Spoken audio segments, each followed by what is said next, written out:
Hi. On September the 7th, 2014, in an article in the Daily Mail, the famous physicist Professor Stephen Hawking warned that according to his calculations, the planet we're living in is unstable and therefore might collapse. This news, unsurprisingly, sent the media world into a buzz. Dr. Joseph Licken, a theoretical physicist at the University of Chicago, confirmed Professor Hawking's findings when he said, if you use all the physics that we know now and you do what you think is a straightforward calculation, it is bad news, and it may be that the universe we live in is inherently unstable. We're sort of right on the edge where the universe can last for a long time, but eventually it should go boom. There's no principle that we know of that would put us right on the edge. Dr. Benjamin Alanacht, a theoretical physicist at the University of Cambridge, further elaborates on the reason for this instability when he talks about a particular particle that exists in the universe called the Higgs boson particle. The observed 126 giga-electron-volts Higgs boson mass seems to imply the universe does not exist in the lowest possible energy state, but is in fact positioned in a slightly unusual place. If the Higgs boson mass were really 127 giga-electron-volts and the top mass were a little lower than its most likely value, then actually the universe would be completely stable and the vacuum would be in the true minimum. Meaning that under the simplest assumptions, the measured mass of Higgs could mean that the universe is unstable and destined to fall apart. So basically, according to numerous physicists, careful calculations and computations, we're all doomed. The Quran, which dates back 1400 years ago, substantiates the predictions and calculations of physicists such as Hawking, Licken and Alanacht. The potential of the universe collapsing and being wiped out is real. The creator of the universe is well aware of what he created. But it's not all bad news. The Quran then goes on to assure us that God prevents the universe from collapse when he writes in the Quran, God holds the heaven from falling on the earth. Furthermore, the Quran states that God prevents the universe from being wiped out. God holds the heavens and the earth lest they are wiped out. So what will the end of the world look like exactly, and what part do the Higgs boson particles play in all this? In 1960, the British scientist Peter Higgs predicted the existence of tiny particles that we cannot see, but that are, in fact, in us and all around us. These particles are responsible for giving objects their mass and explain why particles have the mass that they do. Without Higgs boson, you and I and everything we see around us would have no mass and therefore would not be able to exist. The other physicists at that time also agreed with Mr. Higgs that this particle exists, as he had sound calculations to prove his theory, and they called these subatomic particles Higgs particles, after Peter Higgs.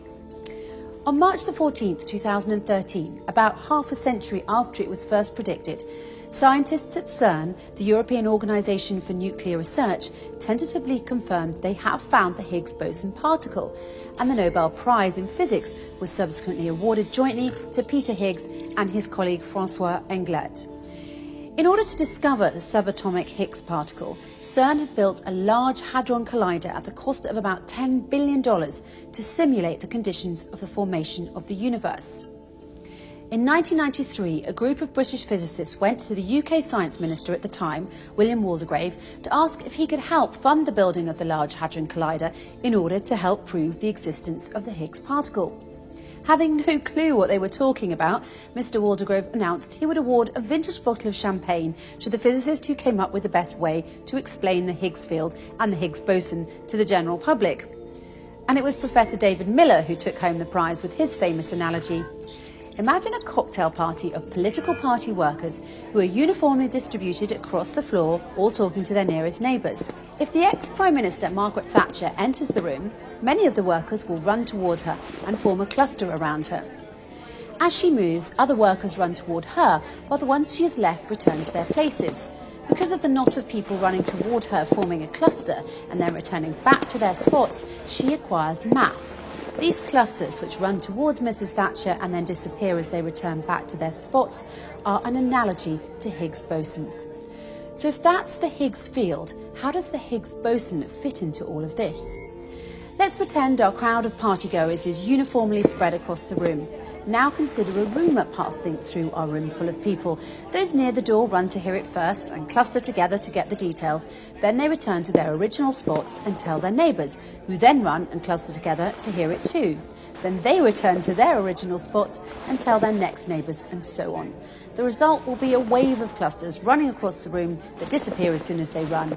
These clusters are an analogy to Higgs bosons. So to summarise, Higgs boson is an elusive subatomic particle that we can't see, but can see how it gives particles substance or mass. It's essentially what gives shape, size and mass to everything that exists. But the problem is that the Higgs particle that the LHC had found possesses a mass of approximately 126 giga-electron volts, and this has made physicists rather nervous because they believe it should be 127. According to physicists such as Stephen Hawking, Joseph Litton and Benjamin Allenach, this discrepancy could very well mean the collapse of the universe and everything in it, including you and I, as everything will become massless. And they are not alone in their assertions.